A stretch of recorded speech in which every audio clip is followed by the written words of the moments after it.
ನಮಸ್ಕಾರ ಪ್ರೀತಿಯ ವೀಕ್ಷಕರೆಲ್ಲರಿಗೂ ಸಂಕಲ್ಪ ಸಿದ್ಧಿ ಕಾರ್ಯಕ್ರಮಕ್ಕೆ ಆತ್ಮೀಯ ಸ್ವಾಗತ ಹೇಳ್ತಾ ಇರೋದು ನಾನು ಅನುಷಾ.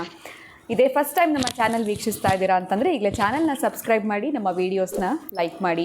ಇನ್ನು ಜೀವನದಲ್ಲಿ ಆಗ್ತಾ ಇರುವಂಥ ಅನೇಕ ರೀತಿಯಾಗಿರುವಂಥ ಸಮಸ್ಯೆಗಳು, ತೊಂದರೆಗಳು, ಕಷ್ಟಗಳು ನಮಗೆ ಬರ್ತಾ ಇದೆ. ಎಲ್ಲ ರೀತಿ ಪರಿಹಾರ ಮಾಡ್ಕೊಳ್ಳೋಕ್ಕೆ ಪ್ರಯತ್ನ ಪಡ್ತಾ ಇದ್ದೀವಿ, ಆದರೂ ಕೂಡ ಸೊಲ್ಯೂಷನ್ ಸಿಗ್ತಾ ಇಲ್ಲ ಅಂತಂದರೆ ಇವತ್ತೇ ನೀವು ಅಕ್ಷಯ ವೃಕ್ಷವನ್ನು ಬರ್ಮಾಡ್ಕೊಳ್ಬಹುದು. ಕಾರ್ಯಕ್ರಮ ನೋಡ್ತಿರುವಂಥ ಹೊಸ ವೀಕ್ಷಕರಿಗೆ ಇದರ ಬಗ್ಗೆ ಹೆಚ್ಚಿನ ಮಾಹಿತಿ ಬೇಕು ಅಂತಂದರೆ ಸಂಖ್ಯೆಗಳು ಸ್ಕ್ರೀನ್ ಮೇಲೆ ಬರ್ತಾ ಇದೆ. ಕಾರ್ಯಕ್ರಮದಲ್ಲಿ ನಮ್ಮ ಜೊತೆ ಇದ್ದಾರೆ ಸ್ಪಿರಿಚುವಲ್ ಗುರು ಡಾಕ್ಟರ್ ವಿಷ್ಣುದತ್ತ ಗುರುಜಿಯವರು. ಗುರುಗಳನ್ನ ಕಾರ್ಯಕ್ರಮಕ್ಕೆ ಬರ್ಮಾಡ್ಕೊಳ್ಳೋಣ. ನಮಸ್ತೆ ಗುರುಗಳೇ, ಕಾರ್ಯಕ್ರಮಕ್ಕೆ ಭಕ್ತಿಯ ಸ್ವಾಗತ.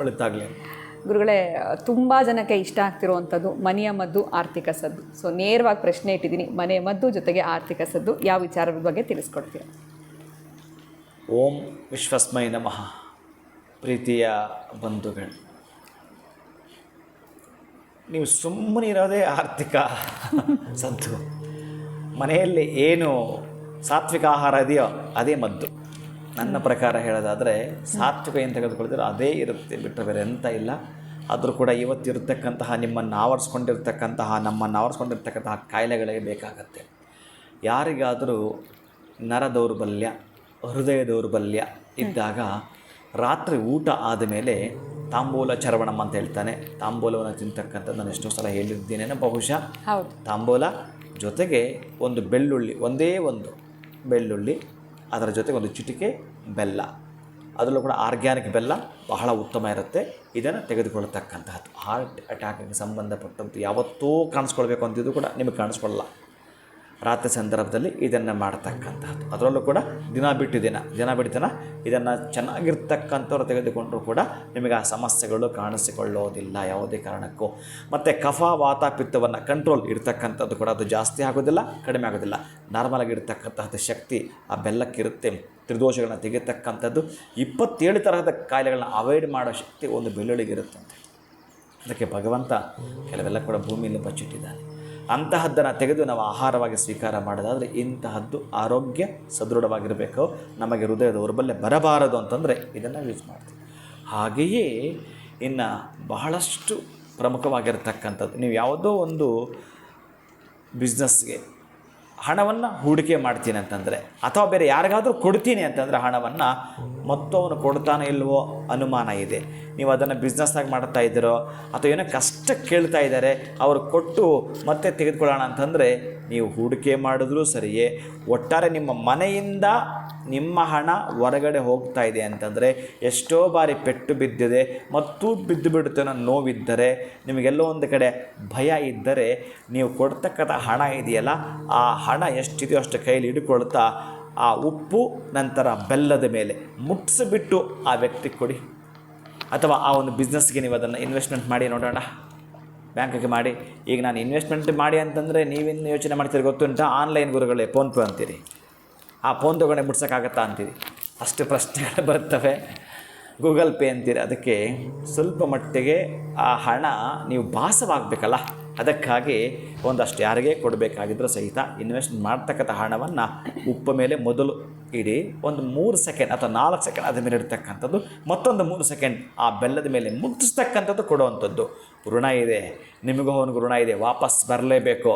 ಮತ್ತು ಬೆಲ್ಲ ಸಿಹಿ ಸುದ್ದಿ ಕೇಳ್ತೀರಿ. ಈ ಹಣದಿಂದ ಕಟ್ಟಿಟ್ಟ ಬುತ್ತಿ. ಇದು ಸೂಕ್ಷ್ಮ ಗಮನಿಸ್ತಕ್ಕದಾದರೆ ಕೆಲವೊಂದು ಕಾಲಗಳಿದ್ದಾವೆ, ಗೊತ್ತಿಲ್ಲ ಪಾಪ. ನೀವು ಟೈಮ್ ಅಂತಹದ್ದು ಇದ್ದಾಗ ನಾನು ಕಾಲ ನೀವು ಅಲ್ಲಿ ತಂದು ತಡ್ಕೊಂಡಿದ್ದರೆ ಪಾಪ ಅವ್ರು ಆಸ್ಪತ್ರೆಗೆ ಹೋಗಬೇಕಾದ್ರೆ ಅದೆಲ್ಲ ಕಷ್ಟ ಆಗುತ್ತೆ. ಒಟ್ಟಾರೆ ಕೊಡಬೇಕಾದ್ರೆ ನೀವು ಒಳ್ಳೆಯ ಮನಸ್ಸಿಂದ ಆ ವಸ್ತುಗಳ ಮೇಲೆ ಮುಟ್ಟಿಸ್ಬಿಟ್ಟು ಕೊಡ್ತಕ್ಕಂಥದ್ರಿಂದ ನಿಮಗೆ ಯಾವುದೇ ಕಾರಣಕ್ಕೂ ಅದು ಅಲ್ಲೇ ಸ್ಟ್ರಕ್ ಆಗೋದಿಲ್ಲ. ಅದು ಹೂಡಿಕೆ ಆಗಿರಲಿ ಅಥವಾ ವ್ಯಕ್ತಿಗಾಗಿರಲಿ, ಮತ್ತು ನಿಮಗೆ ಶೀಘ್ರವಾಗಿ ಅದು ಖುಷಿಯ, ಸಂತೋಷದ ಸಿಹಿ ಸುದ್ದಿ ತಿಳಿಸೋ ಮುಖಾಂತರ ಅದರ ಪಟ್ಟು ಜಾಸ್ತಿಯಾಗಿ ನಿಮ್ಮ ಮನೆಗೆ ಬರುತ್ತೆ. ಇದು ನಿಮಗೆ ಅದ್ಭುತವಾಗಿರ್ತಕ್ಕಂತಹ ಆರ್ಥಿಕ ಸದ್ದು, ಆರೋಗ್ಯದ ಮದ್ದಾಗಿರುತ್ತೆ. ಖಂಡಿತ ಗುರುಗಳೆಲ್ಲೋ ಒಂದು ಕಡೆ ಸಡನ್ನಾಗಿ ಹೇಗೆ ನೀವು ಯಾವುದೇ ಪ್ರಶ್ನೆ ಕೇಳಿದ್ರು ಅಥವಾ ಏನೇ ಸಮಸ್ಯೆನ ಮುಂದಿಟ್ಟರು ಕೂಡ ಅದಕ್ಕೆ ಪರಿಹಾರ ಅನ್ನೋಂಥದ್ದು, ರೆಮಿಡಿ ಅಂತ ತಿಳಿಸ್ಬಿಡ್ತೀರಾ. ಅದೆಲ್ಲರಿಗೂ ಕೂಡ ಉಪಯೋಗ ಆಗ್ತಾ ಇದೆ. ಈಗ ಕೊಟ್ಟಂತಹ ಮಾಹಿತಿ ಕೂಡ ಬಹಳನೇ ಉತ್ತಮವಾಗಿತ್ತು. ಧನ್ಯವಾದಗಳು ಗುರುಗಳೇ, ತಮಗೆ ನಮಸ್ಕಾರ. ನಾನೊಂದು ನೀವು ಕೇಳಿದ್ರಲ್ಲ ತಾಯಿ, ಈ ಪ್ರಶ್ನೆ ಅಂತಂದ್ರೆ ನಾನು ಸೌಂಡ್ ಬಾಕ್ಸ್ ಅಂತ ನಿಮಗೆ ಮೊದಲೇ ಹೇಳಿದ್ದೀನಿ. ಆಕೆ ಎಲ್ಲೋ ಇರ್ತಾಳೆ, ಮೈಕ್ ತೊಗೊಂಡೆಲ್ಲೋ ಮಾತಾಡ್ತಾರೆ, ಸೌಂಡ್ ಬಾಕ್ಸು ಅಲ್ಲೆಲ್ಲೋ ಇಟ್ಟಿರ್ತಾರೆ. ಈ ಮೈಕ್ ಇಲ್ಲೆಲ್ಲೋ ಮಾತಾಡ್ತಿರೋದು, ಬಟ್ ಆ ಸೌಂಡ್ ಬಾಕ್ಸ್ ಮಾತಾಡ್ತಿಲ್ಲ ಅಲ್ವಾ? ಆದರೆ ವಾಯ್ಸಲ್ಲಿ ಬರ್ತಾ ಇರುತ್ತೆ. ನೀವು ಕೇಳಿದ ಪ್ರಶ್ನೆಗೆ ಬಹುಶಃ ನಾನು ಹೀಗೆ ತೆಗೆದುಕೊಳ್ಳೋ ಒಳಗಡೆ ನನ್ನ ಮೆಸೇಜ್ ಹಾಕಿರ್ತಾಳೆ ಅದೇ. ಅದಕ್ಕಾಗಿ ಉಪಯೋಗವಾಗಬೇಕಿದು, 10 ಜನಕ್ಕೆ ಉಪಯೋಗ ಆಗ್ತಕ್ಕಂಥದ್ದು ಏನಿದೆ. ಅದಕ್ಕೆ ನೀವು ಮೊದಲು ಮಾಡಿದಾಗ ಈ ಏನದು ಸಬ್ಸ್ಕ್ರೈಬ್ ಮಾಡಿ ಅಂತದ್ದು ಮತ್ತು ನೀವೇನೂ ಮಾಡಬೇಡಿ, ದಯವಿಟ್ಟು ಮಾಡಬೇಡಿ, ನನ್ನ ಬಳಿ ಬರಬೇಡಿ, ಪರಿಹಾರವನ್ನು ಮಾಡಿಕೊಳ್ಳಿ. ನೀವು ಕಷ್ಟದಿಂದ ಹೊರಗೆ ಬಂದಾಗ ನನಗೆ ಖುಷಿ ಸಿಗುತ್ತೆ. ಅವಳು ಇನ್ನೇನೋ ನನಗೋಸ್ಕರ ಇಟ್ಟಿರ್ತಾಳೆ, ಅದನ್ನು ನಾನೇನೋ ಮಾಡ್ಕೊಳ್ಬೇಕಾಗತ್ತೆ. ಅದನ್ನು ಒಟ್ಟಾರೆ ಅದು ಕೂಡ ಸಮಾಜಕ್ಕೆ ಉಪಯೋಗ ಆಗುವಂಥದ್ದೇ ಇದ್ದರೆ ಮಾತ್ರ ಅದನ್ನು ಹೇಗೆ ಕರಿಬೋದು ಅಂತಂದರೆ ತಪಶಕ್ತಿ ಅಂತ ಕರೀತಾರೆ. ಅಂಥ ತಪಶಕ್ತಿ ಅನ್ನಲ್ಲ ನಾನೇನು ಮಹಾ ಅಲ್ಲ, ನಾನು ಹಾಗಂತೇಳಿ ಏನೂ ಅಲ್ಲ. ನಾನು ಯಾರು ಅಂತಂದರೆ ಯಾರೆಲ್ಲ ಕೂಡ ನನ್ನ ಭಕ್ತರಿರ್ತಾರೋ ಅವರ ಪಾದದ ಧೂಳು ನಾನು ಅಷ್ಟೇ. ಬರೀ ಇನ್ನೆಂಥ ನಾನು ಅಲ್ಲವೇ ಅಲ್ಲ, ಬೇರೆ ಏನೂ ಅಲ್ಲ, ತೃಣ ಮಾತ್ರವೂ ಅಲ್ಲ. ಅದರ ಅವಳು ಏನು ಕೊಡುತ್ತಾಳೋ ಅದನ್ನು ನಿಮಗೆ ಕೊಡುತ್ತೇನೆ. ಯಾಕೆ ಅಂತಂದರೆ ಇದು ಕೆಲವು ಜನ ನನ್ನ ಹತ್ರ ತುಂಬ ವರ್ಷಗಳಿಂದ ಇದ್ದಾಗ ಬಹುಶಃ ಕೆಲವರು ಕೊಟ್ಟಿರ್ತೇನೆ. ಆಮೇಲೆ ನೆನಪು ಮಾಡಿ ಪಾಪ ಇನ್ನೆಂಥದ್ದು ನೋಡಿ ನಾನು ಅವರಿಗೆಲ್ಲ ಆಫ್ ಹೇಳಬೇಕು, ಅವರಿಗೆ ನಾನು ಕೃತಜ್ಞತೆ ಸಲ್ಲಿಸಬೇಕು.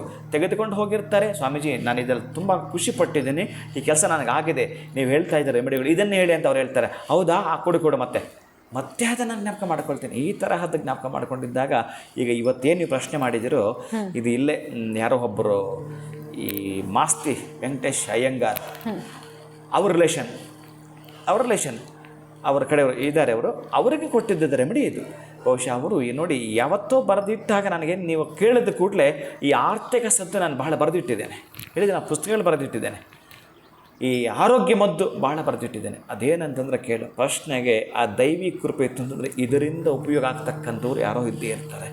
ಯಾವುದೋ ಸಣ್ಣದೊಂದಮ್ಮ ನಾನು ಬರೆದಿರ್ತಕ್ಕಂಥ ಇನ್ವಿಟೇಷನ್ನು ಯಾವುದೋ ಒಂದು ದೂರ ತಲುಪಿ ಅದು ದೇವಾಲಯ ಪ್ರತಿಷ್ಠಾಪನೆ ಅದು. ಆ ಇನ್ವಿಟೇಷನ್ ನೋಡಿಯೇ ಬಹುಶಃ ಇವರು ಯಾರೋ ವಿದ್ವತ್ತಿರ್ತಕ್ಕಂಥವ್ರು ಇದನ್ನು ಬರೆದಿರ್ತಾರೆ ಅಂತ ಹೇಳಿ ಆ ಒಂದು ಇನ್ವಿಟೇಷನ್ ನನ್ನನ್ನು ಎಲ್ಲೋ ಹೊರದೇಶಕ್ಕೆ ಕರ್ಕೊಂಡೋಯ್ತು. ಯಾರೋ ನೋಡಿದ್ದು, ಅದೆಲ್ಲೋ ಮಾಡಿದ್ದು, ಇನ್ಯಾವುದಕ್ಕೂ ಅದು ಏನು ತೊಗೊಂಡೋದ್ರೆ ಗೊತ್ತಿಲ್ಲ, ಏನು ಪಟ್ಟಣ ಕಟ್ಕೊಂಡೋದ್ರೆ ಗೊತ್ತಿಲ್ಲ, ಅದು ಯಾರಿಗಾದ್ರೂ ಸಿಗ್ತಾ ಗೊತ್ತಿಲ್ಲ. ಹಾಗೆ ಯಾವತ್ತಿನ ವಿಷಯ ಯಾರಿಗಾದ್ರೂ ಉಪಯೋಗ ಆಗಬಹುದು ಅನ್ನೋದು ಅಷ್ಟೇ ನನ್ನ ಅಭಿಲಾಷೆ ಆಗಿರುತ್ತೆ. ಹಾಗಾಗಿ ನೀವು ಕೇಳೋದಕ್ಕೂ ಅದೇ ರಿಲೇಷನ್ ಇರುತ್ತೆ, ದೇವಿ ಹಾಗೆ ಮಾಡುತ್ತಾಳೆ. ಖಂಡಿತ ಗುರುಗಳೇ, ಎಲ್ಲೋ ಒಂದು ಕಡೆ ಸರಳ ವ್ಯಕ್ತಿತ್ವ ತಮ್ಮದು, ಜೊತೆಗೆ ಡೌನ್ ಟು ಅರ್ತ್ ಪರ್ಸನ್, ನೀವು ಕೊಡ್ತಾರೆ ಅಂತ ಮಾಹಿತಿ ಸಾಕಷ್ಟು ಜನಕ್ಕೆ ಉಪಯುಕ್ತ ಆಗ್ತಾ ಇದೆ. ಧನ್ಯವಾದಗಳು ಗುರುಗಳೇ. ಹರೇ ಶ್ರೀನಿವಾಸ. ಇನ್ನು ವೀಕ್ಷಕರೇ, ಇವತ್ತಿನ ವಿಡಿಯೋನ ಮುಗಿಸುವಂತಹ ಸಮಯ ಆಗಿದೆ. ಮುಂದಿನ ವಿಡಿಯೋಲಿ ತಮ್ಮನ್ನು ಭೇಟಿ ಮಾಡ್ತೀನಿ. ನಮಸ್ಕಾರ.